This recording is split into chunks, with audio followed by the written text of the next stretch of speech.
You ever see some of these companies' valuation? This company's worth $220 billion. This one worth $6 billion. This one only after 2 years worth $680 million.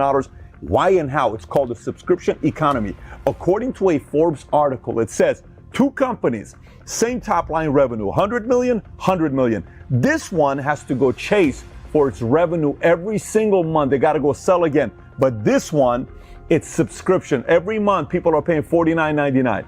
According to this Forbes article, this one could be worth 8 times more just because it's reoccurring versus this one. There's a reason for that. We're going to talk about that today. All right, so if you get value out of this video, give it a thumbs up, subscribe to the channel, but let's get right into it. On average, you and I spend $237 per month in subscription model products. That's $3,000 per year, give or take.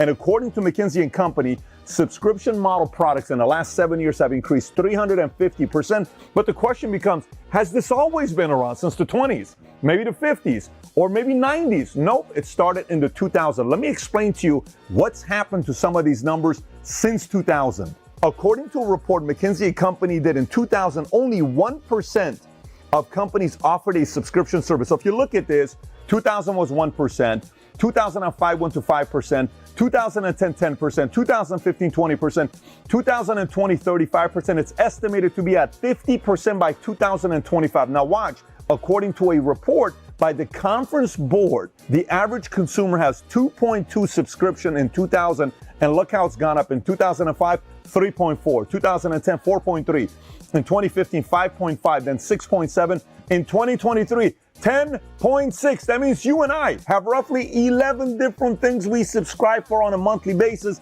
that helps increase the valuation of these companies. Now, you may be watching and saying, but Pat, when I think about subscription, I only think about Netflix, Spotify, or Amazon.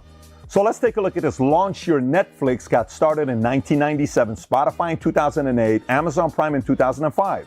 Pricing, when they started doing their monthly subscription, Netflix is $8.99 a month. It starts at $9.99 at Spotify and $12.99 at Amazon Prime. Let's take a look at number of subscribers as of 2021. Netflix has over 200 million. Spotify has over 365 million. Obviously, that includes both free and paid. And Amazon Prime is estimated to be over 150 million. So let's take a look at revenue. In 1998, when Netflix got started, they did roughly 1.8 million. In 99 to 14.4 million. 2000, they did 49.3. 2001, they did 103 million, give or take. And by the way, today their top line revenue is $32 billion.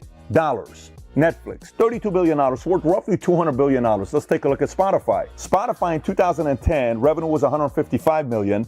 It jumped to 330 million in 2011. Last year, roughly $12.35 billion in a year. Spotify, and last but not least, Amazon. So now keep in mind, Amazon originally got started in 95, but they did not get into subscription until 2005 when they launched Amazon Prime.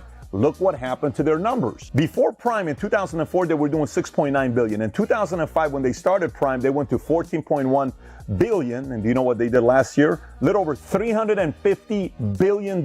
So now if you're like me, you're like, Pat, but give me a break. We're talking about Netflix, Amazon. It's not every industry can really do a subscription model, really.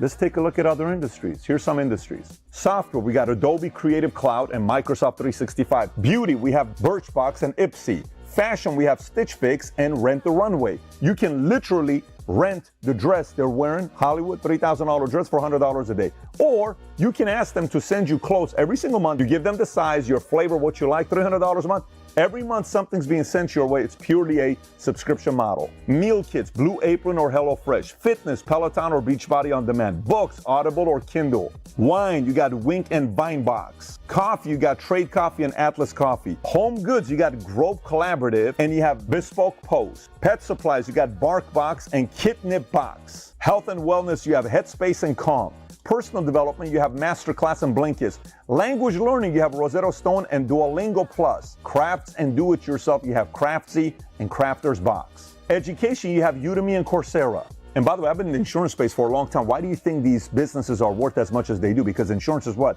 Reoccurring. Auto insurance, reoccurring. Health insurance, reoccurring. So now, what are the advantages of having a subscription model as a company? Number one, you have recurring revenue. Number two, scalability. Number three, customer retention. Number four, enhanced customer engagement.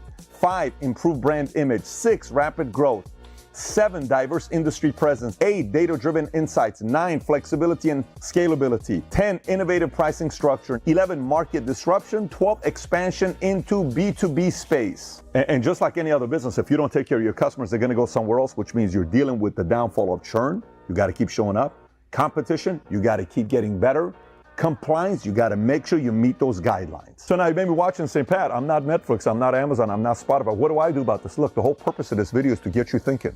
For you to say, you know what can I do with this material? Maybe talk to your wife, talk to your business partner, talk to your peers, and say, how can we make this thing more recurring? FYI, if you want to figure out a way how to do that, at Bet David Consulting, we have multiple different masterminds where these are the types of conversations we have with other entrepreneurs on how they're doing it, so you can also pick up some of their strategies. If you want to find out how to get on one of those masterminds at Bet David Consulting, click on the link below in the description. And number 2, if you just want to ask me a question or Tom Ellsworth on how to get this going as well on Minect, if you've not downloaded the app Minect, click here, download the app Minect, and you and I will get a chance to have a minute to connect on any questions you may have for us. Take care, everybody. Bye-bye, bye-bye.